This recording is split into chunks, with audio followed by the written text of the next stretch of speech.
Putus dari Denny Caknan, Happy Asmara cari pria humoris.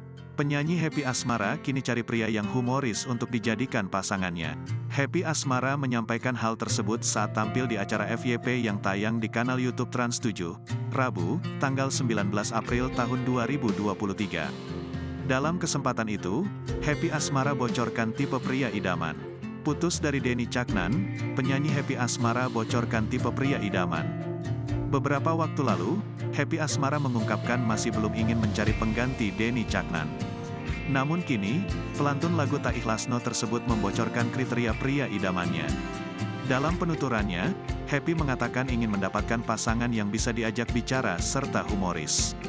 Yang seneng diajak ngobrol, humoris, terus lucu, kata Happy Asmara di acara FYP yang tayang di kanal YouTube Trans 7, Rabu, tanggal 19 April tahun 2023. Ganteng mah nanti-nanti aja nggak apa-apa, usia berapa aja deh yang penting cocok.